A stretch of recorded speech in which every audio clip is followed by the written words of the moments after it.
Welcome to Catty Comic Book, bitches! Today we're going to continue to ruin Birds of Prey. A lot happened this issue. There was a car chase, they were going after some lobsters, and they had the guy in the back seat, and I don't remember his name. I don't remember any of the lobsters' names. Santos. They had Santos in the back seat. They're driving around, getting gangsters and shooting things up and killing guys, even though comics would like us to believe that they're not. I'm just saying, like, that one guy, like, clearly his neck was gonna be broken, and Huntress is like, no, he's wearing a helmet, it's fine. When they drop him off at a safe house, labeled, it's a safe house, clearly nothing bad is going to happen here, it's in the name. The taglines and, like, labels and stuff in this issue were on point, really funny, great. So they drop him off at the safe house and get computer information from him. Bank information. Yeah, like numbers. Clues. They track down Oracle to a server farm. They get there. Babs gets a little information, but then everything explodes! It's a trap! And then at the end we see that Fenice has like... There's like a team getting the safe house. Going to the safe house because Oracle told her that the Birds of Prey wouldn't be at the safe house anymore. They found their footing. They had, the humor was there, and it was like nice. It was refreshing. The tone was like right. It wasn't like too funny. And it wasn't too dark. It was good. The characters were actually really, they were who I wanted them to be. They're talking to each other. Yeah. And like, I don't know, the last issue where Huntress and Batgirl squabble and Black Canary in the background kind of goes... was just really awkward, it felt forced. It was a little like sitcom-y, like, oh, we're setting up weird relationship, ha ha ha! The Odd Couple and Black Canary. I would watch the fuck out of that show. But like now it seems a little more natural, it's a little like they're arguing, but like you can see it's just Babs is distrustful and Huntress is sketchy. We see Batgirl defend Huntress to Batman. Which is good. And to Jim Gordon. And yeah, we have the nice moment where she grabs them before the explosion, which is a good establishing character. Okay, she is, like, if you're not familiar with this character, she is a good guy. Just heads up. She murders. She murders, but she's a good guy.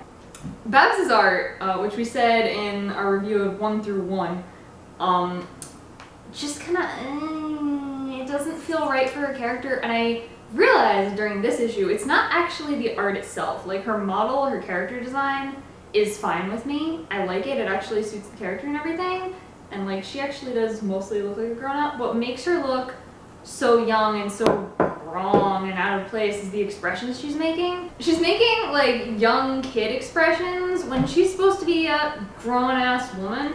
Like, there are a couple panels where she actually looks right, and those are the panels where she's making grown-up faces.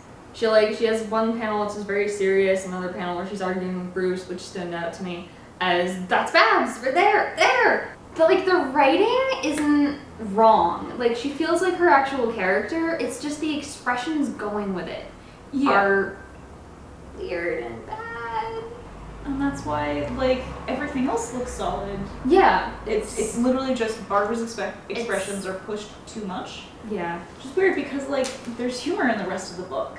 Yeah, they don't need Babs to be all... This is a funny book, guys. It's not like Harley Quinn funny, but it's... It was a good amount of funny. It was a right tone, yeah. He's wearing a helmet. Huntress actually, in general, had some really good lines. She did. She was really good. Fucking Black Canary riding her motorcycle up a car saying, insurance will cover this. Black Canary and Huntress sparring on the roof.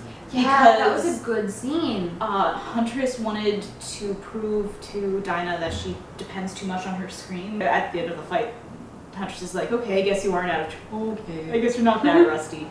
But that's so good because, like, we see that Dinah does probably lean a little too hard on her scream, but not as much as everyone thinks. We see that Huntress, like, doesn't have anything. She is in the Batman, Batgirl, Batfam style of hero where, like, they survive on being perfect. We see a conflict that is resolved.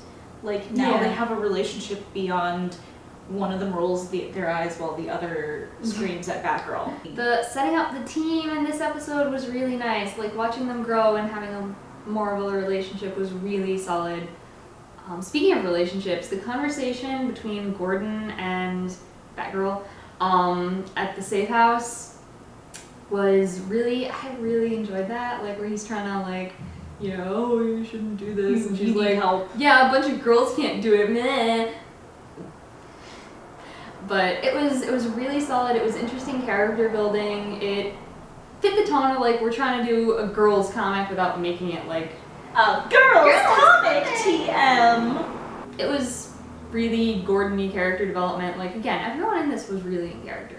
And it led up to we got to see Batman, because you gotta see Batman. Gotta see Batman. Which was actually a solid scene too. Good. Yeah, he was the right amount of like pushy and nosy without being like a pain in the ass. He's not patronizing the way that Gordon sometimes can be, because he's not talking to his daughter. He's talking to someone who's quasi-protege, but not really. And so that's why like Gordon says like, oh, this is getting too personal, and Bruce says it for 1 second, and Barbara's like, it's always personal when you put on the mask. And he's like, yeah, pretty much. It was a good, like, the contrast between Bruce and Gordon was good too. Yeah, because Gordon is kind of overbearing about it, where Bruce is like, just checking in. I'm here if you need me. Yeah. I like that this doesn't pass the reverse Bechdel test.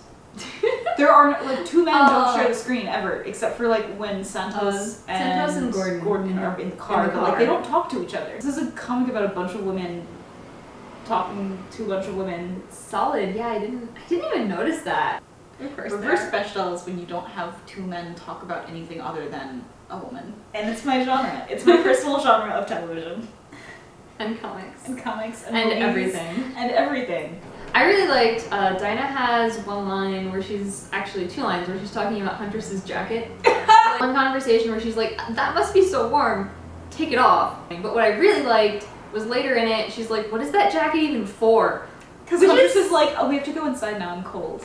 And Dinah's like, what? Which is such good, it was just like good, actually like superhero costume in general, like lampshade hanging, because it's like, it looks really cool, because of course it does, because we're reading a comic, but is it really that practical? And it was a good line, I really enjoyed it. I always enjoy lampshade hanging, it's my thing. Like the reverse Bechdel test is for Kate. Oh. In general, it was really good about gender stuff and not making it like girl comic, but it did kind of fall into a little heavy-handed. Oh my god! It's like, you just killed all my best men! Maybe you should hire some women. Just like, oh, you're trying too hard. That was trying a little too hard. That was a little on the nose. But other than that, it was really good about making it a girls' comic. It's a comic about women for women. Men are invited, but it's not like a girls' comic TM. Yeah, it was good. Other than that, it was just that one line was a little heavy-handed, but I can live with that. I can live with one line out of an entire comic. Where most of the other dialogue is gold. Also, I continue to love Fenice. Yeah, the villain. Our mob lady. The fantastically dressed lady. Yeah, I really want to see more of her. I'm really intrigued. We are so much more enthusiastic about this issue than issues 1 through 1. It was a lot better. They found their footing. It was kind of like watching a pilot versus watching like a TV show a while down when they get, oh, this is what we're about. This has been Catty Comic Book Bitches ruining Batgirl and the Birds of Prey #2. Later, nerds!